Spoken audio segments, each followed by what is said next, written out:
व्यञ्जनैः सह सर्वेषाम् अपि स्वराणां संयोजनं भवति। व्यंजन के साथ सभी भी स्वरों के संयोजन होते हैं।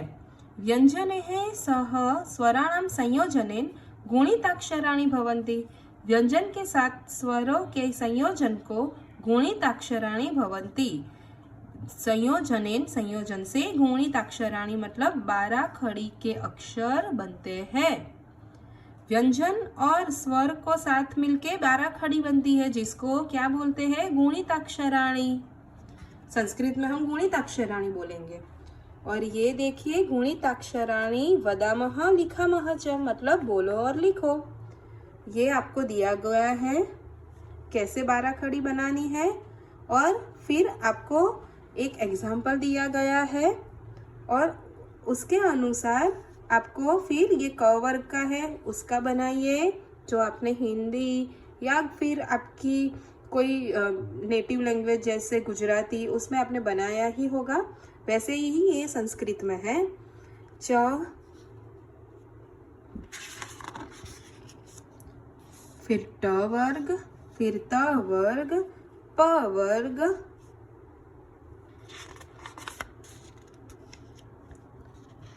यरलव। ये यरलव क्या था, याद आया आपको?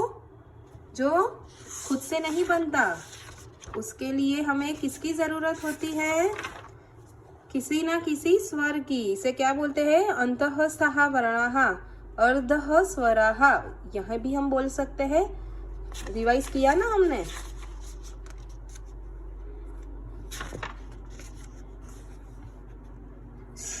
श, स, ह, ये क्या है? उष्ण वर्ण, यस। और ये है अयोगवाह। और अयोगवाहानाम अभ्यासम कुर्मः, अयोगवाह के अभ्यास करे। क हाफ है प्लस स्वर है, जैसे कौन सा स्वर आएगा? यहाँ पे अ आएगा और उसका अनुस्वार होता है उसके ऊपर, तो क्या बन जाता है? कम। ऐसे ही आगे काम, कीम, किम, कुम सारे बनते हैं, वैसे ही ख के लिए है। और री, री, री, एतानि त्रीणि गुणिताक्षराणि क्रमेण इत्येवमपि प्रकारांतरेण लिख्यन्ते। ये 3 गुणिताक्षराणि 12 खड़ी के वर्ण अक्षर क्रम से इसी प्रकार भी लिखिए, है ना। यहाँ पेज नंबर 10 पे आते हैं। यहाँ पे एक कोष्टक दिया गया है। ये कोष्टक इजीली अंडरस्टूड है। इसमें संस्कृत शब्द दिए गए हैं, उसके संस्कृत में ही अर्थ दिए गए हैं, फिर हिंदी में भी बताया गया है और इंग्लिश में भी बताया गया है।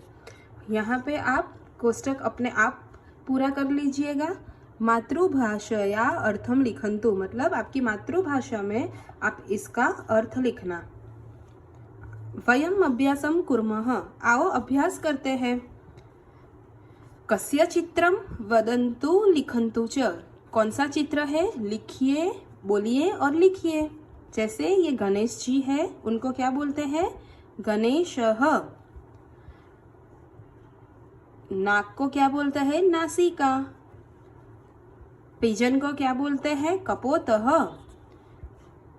इंडिया का मैप है ये, उसे क्या बोलते हैं? मैप को मानचित्रम। भगवान श्री राम को क्या बोलते हैं?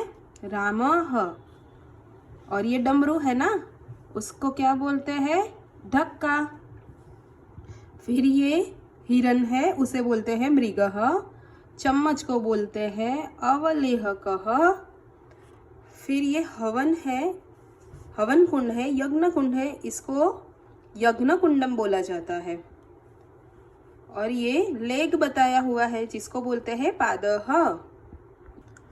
चित्रम पश्यन्तु पट्टिकातः समुचितान् वर्ण समूहान् चित्वा रिक्त स्थानानि पूरयन्तु। चित्र को देखिए, पट्टिकातः मतलब पट्टी में से, पट्टी मतलब बॉक्स, ये रहा पट्टी, पट्टी का ये बॉक्स, हिंट जिसको बोलते हैं समुचितान, बॉक्स में से उचित वर्ण समूहान, वर्ण के समूह को चुनकर चितवा रिक्त स्थान की पूर्ति करें। जैसे ये क्या है, लोटस है ना, इसको क्या बोलता है, पंकजम, ऐसे लिखा जाता है पंकजम। ये है चंद्रः, ये है शुंडः, ये सारे पट्टी में है ही, पहला लेटर लिखा हुआ है, बाकी का आपको यहाँ से देखकर रिक्त स्थान की पूर्ति करना है। जैसे डमरू को बोलते हैं ढक्का, तो ढ और ये का लिया इसमें से। शंख है तो ये रहा शंख। फिर 8 को बोलते हैं अष्ट। फिर ये तो शूलम दिया हुआ है, इसके आगे की रिक्त स्थान की पूर्ति करना है तो क्या है, त्रिशूलम। फिर दंताहा, ये क्या है, एक पक्षी की चोंच बताई हुई है तो इसको क्या बोलते हैं, चंचू। ये रहा, ऐसे लिखा जाता है ना, च दिया हुआ है और चंचू। फिर ये वृक्षः, प्रथम वर्णेन पदम वदन्तु लिखन्तु च। प्रथम वर्ड से जो भी, प्रथम लेटर से इसमें जो भी वर्ड आपको याद आता है वो आप लिखिए। वर्ण से शब्द बोलिए और लिखिए। प्रथम वर्ण से पदम मतलब शब्द, वदंतु बोलिए और लिखिए। जैसे अ से एक एग्जाम्पल दिया गया है अग्नि, अग्नि ही, और अस्त्रम, और न से नदी, नौका, ऐसे आप बना दीजिएगा। स्व परिवारस्य सदस्यानां पूर्णनामानि लिखन्तु। इसमें आपको अपने परिवार के सदस्यों के नाम लिखना है। जैसे माता का नाम है फौरम और मध्य नाम नहीं लिखा इसमें, अंत्य नाम या कुल नाम जिसे बोलते हैं सरनेम, वो शाह है। यहाँ पे माता स्त्रीलिंग है इसीलिए यहाँ पे विसर्ग नहीं लिखा जाता। पिता मतलब श्रीमान उपाधि हम बोलते हैं जिसको, और नाम है किन्नर, पर यह पुल्लिंग होने के कारण यहाँ पे विसर्ग लगाया जाएगा और जिसे बोलते हैं किन्नरः और शाह। ऐसे सारे फिलअप करिएगा। और यहाँ पे भी हमने वैसा ही देखा, जैसे पुल्लिंग होता है वहाँ पे हम विसर्ग लगाते हैं, देखा ना हमने। राम को रामः, गणेश जी को गणेशः।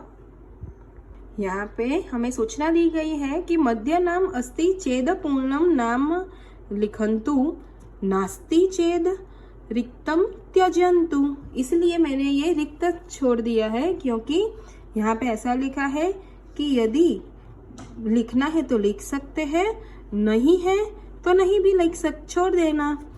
केवलम प्रथम वर्णम न लिखन्तु, जैसे यहाँ पे प्रथम वर्ण फ लिखकर नहीं छोड़ देना है, यहाँ पे पूर्णम नाम लिखन्तु।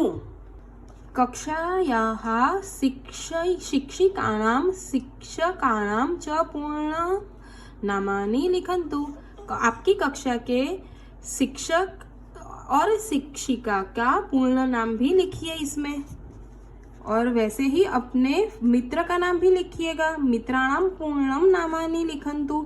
याद रखिएगा पुरुषवाचक के लिए विसर्ग लगता है और जो स्त्रीलिंग होता है उसमें विसर्ग नहीं लगता है।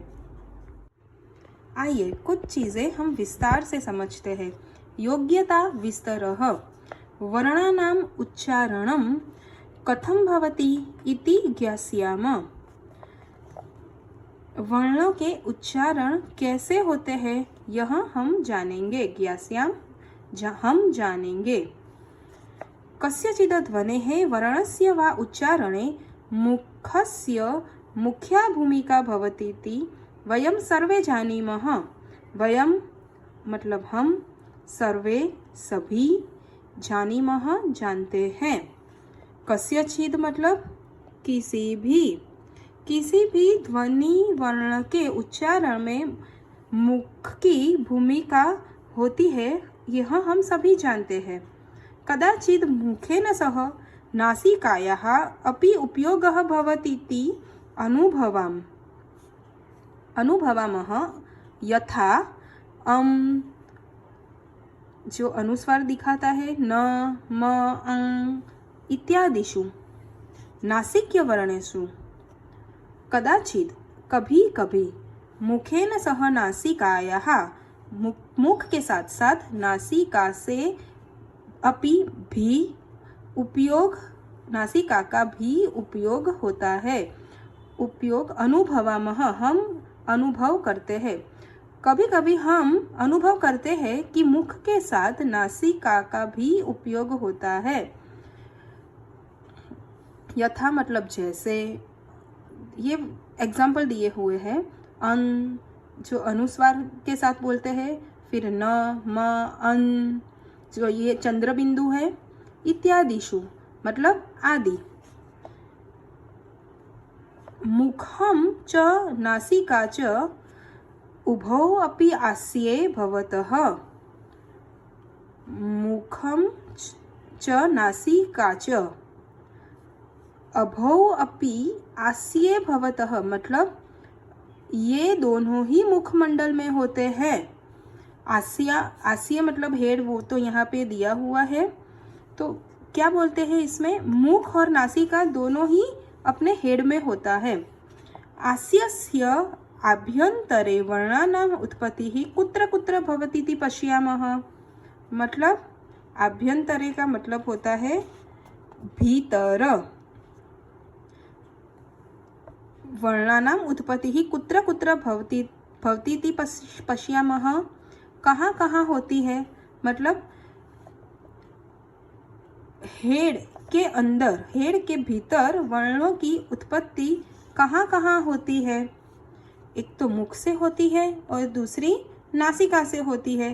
पर मुख में पंचसु स्थानेषु मतलब 5 स्थानों पर, पंचसु स्थानेषु मतलब 5 स्थानों पर, और नासिकायाम एकस्मिने स्थाने च एक स्थान पर, एकस्मिने स्थाने मतलब एक स्थान पर होती है। एवं प्रकारेण इसी प्रकार सामान्यतः आस्ये मुखमंडल में 6 स्थानानि मतलब 6 स्थान भवन्ति, मतलब पूरे हेड में 6 स्थान हुए, 5 मुख के और 1 नासिका के। येषु जहाँ वर्णानाम उत्पत्ति ही भवति मतलब इस पूरे हेड में टोटल 6 स्थान होते हैं, 6 स्थान होते हैं जहाँ पे वर्ण की उत्पत्ति होती है। आइए देखते हैं। आस्ये वर्णानाम 6 उच्चारण स्थानानि, हेड के 6 स्थान जानते हैं जहाँ पे वर्ण की उत्पत्ति होती है। फर्स्ट है कंठ। देखो ये कंठ है।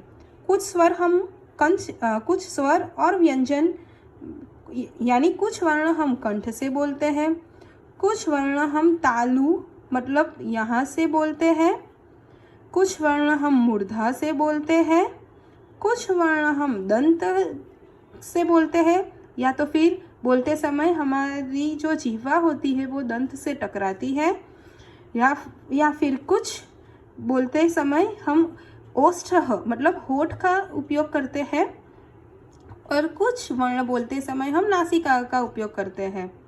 और कुछ वर्ण ऐसे भी होते हैं कि जिसमें इसमें से 2 चीज़ का भी उपयोग करना पड़ता है, जैसे तालु और कंठ का उपयोग, कंठ और ओष्ठ का उपयोग, दंत और ओष्ठ का उपयोग, वो हम डिटेल में जानेंगे।